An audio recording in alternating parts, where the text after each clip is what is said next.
네, 라이프 처치 성도님들, 오늘도 좋은 날입니다. 매번 오늘도 좋은 날이라고 인사를 하는데 더 나은 인사가 뭔지 한번 좀 고민해 볼 수 있도록 하겠습니다. 2월 14일 수요일 에브리데이 라이프, 오늘은 에베소서 6장 5절에서 8절까지 말씀입니다. 종으로 있는 이 여러분, 두려움과 떨림과 성실한 마음으로 육신의 주인에게 순종하십시오. 그리스도께 하듯이 해야 됩니다. 사람을 기쁘게 하는 자들처럼 눈가림으로 하지 말고 그리스도의 종답게 진심으로 하나님의 뜻을 실천하십시오. 사람에게가 아니라 주님께 하듯이 기쁜 마음으로 섬기십시오. 선한 일을 하는 사람은 종이든지 자유인이든지 각각 그 갚음을 주님께로부터 받게 됨을 여러분은 아십시오. 자, 소위 가정준칙이라고 불리는 이제 에베소서 단락 5장 22절에서 6장 9절까지 해당하는 말씀 중에 이제 마지막 말씀이죠. 바로 종과 상전의 관계인데요. 그러니까 오늘 이제 종에 대한 이야기, 내일은 이제 주인, 상전에 대한 이야기인데, 당시 대부분의 사회에 이제 노예 제도가 있었잖아요. 그러니까 노예는 좀 중요한 역할을 했었어요. 그렇죠? 노예 제도 사회 속에서. 그러니까 근데 노예가 되는 경우들을 살펴보면, 그러니까 노예가 된 부모 밑에서 자란, 이제 거기서 태어난 노예도 있었고, 또 과도하게 빚을 지는 바람에 이제 노예가 되는 경우도 있었고, 또 전쟁의 포로로 잡혀와서 노예가 되는 경우도 있었습니다. 우리가 잘 알듯이 노예라는 것은 물건 취급을 당했잖아요. 사실 주인이 노예를 다루는 방식은 천차만별이었습니다. 근데 우리가 생각해 봐야 되는 지점이 뭐냐면, 그리스도인이 된 주인들이 있는 거예요. 그러니까 예수 그리스도를 고백한 주인들, 그리고 그 집에 노예가 있다 보니까 주인과 노예가 함께 예배를 드리게 되는 경우들도. 그러니까 사실 지금의 개념과는 완전히 다른 개념인 거죠.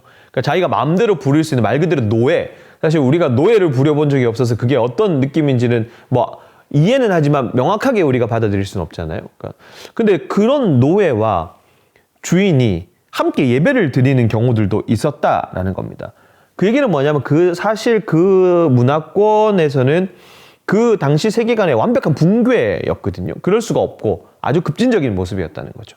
그래서 그리스도인이 된 주인과 노예, 이 두 존재에게 새로운 권면이 필요했던 겁니다. 그러니까 주인과 종이 같이 사는 법을 이제 배워야 되는 거예요. 같이 예배를 드려야 되고 하니까.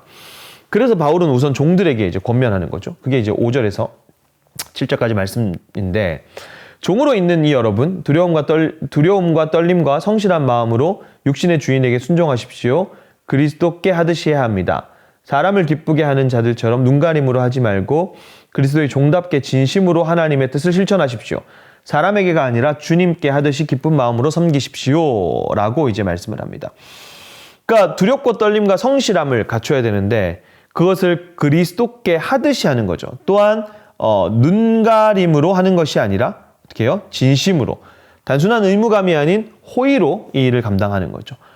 우리는 이런 삶의 태도로 하나님의 뜻을 실천해 나가고, 자, 계속해서 8절인데, 선한 일을 하는 사람은 종이든지 자유인이든지 각각 그 갚음을 주님께로부터 받게 됨을 여러분은 아십시오.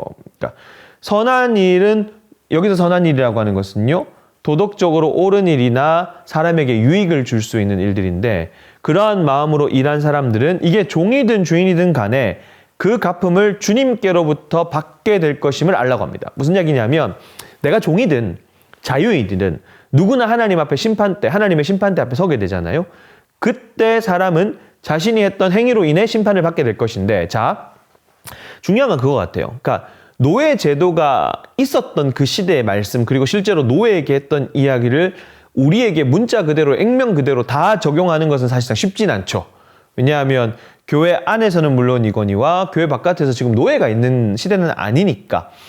물론 이제 부정적 의미에서 일을 막 노예처럼 시키고 노예처럼 부리는 사람들이 있긴 한데, 그 부분은 이제 내일 살펴볼 주인에 대한 이야기고, 당장 오늘 우리가 누군가의 노예로 있는 건 아니니까.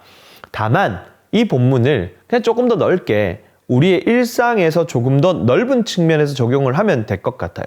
문자 그대로 우리가 일을 할 때 어떤 일을 하든 간에 조금 더 성실하게 감당하고, 사람을 기쁘게 하는 눈가림으로 하지 말고 어떤 일이든지 좀 진심으로 해서 사람들을 좀 감동시킬 수 있으면 좋겠다라는 거죠. 예를 들어서 적어도 우리가 그리스도인이기 때문에 어디 가서 게을러서 속한 공동체에 피해를 주기보다는 적극적이고 성실한 자세로 사람들에게 칭찬을 받으면 좋은 거죠.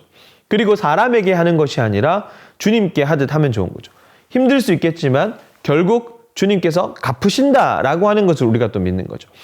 그리스도인이기 때문에 조금 더 감당할 수도 있고 우리의 행동이 다른 이에게 좀 교훈이 될 수도 있고 더 나아가 직업을 삶의 터전을 유지하는 어떤 생계를 넘어서서 이곳에서 하나님께서 원하시는 뜻이 무엇인지 좀 확인해보고 알아가는 자리가 되었으면 좋겠다는 거죠.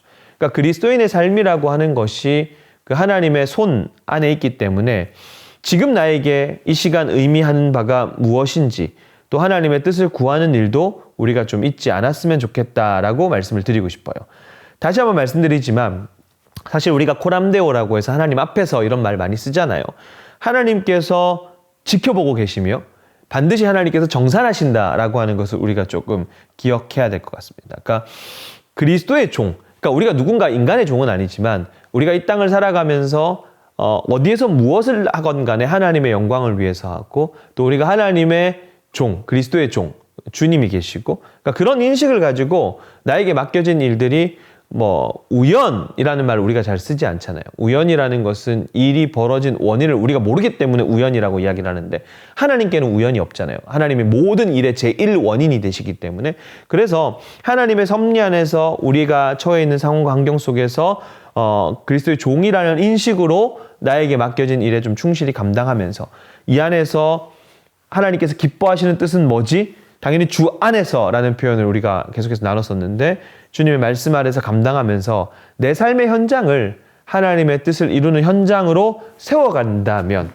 그렇게 이 본문을 우리가 좀 적용할 수 있으면 그래서 방금 말씀드린 것처럼 하나님의 뜻을 행하는 현장으로 세워갈 수 있는 그런 우리의 삶이 되기를 오늘 하루에 우리 라이프처치 성도님들의 삶이 되기를 간절히 소원합니다. 기도하겠습니다. 하나님, 오늘 우리가 있는 위치에서 그리스도인다운 선택을 하고 삶을 살아가기를 원합니다. 우리가 처한 상황에서 성실하고 지혜롭게 맡겨진 일을 감당하기를 원합니다. 또한 우리의 삶의 터전에서 날마다 하나님께서 기뻐하시는 선택을 하고 무엇이 온전하게 하나님의 뜻인지를 분별하기를 원합니다. 날마다 우리를 바른 길, 옳은 길로 인도하여 주시옵소서. 예수님의 이름으로 기도합니다. 아멘.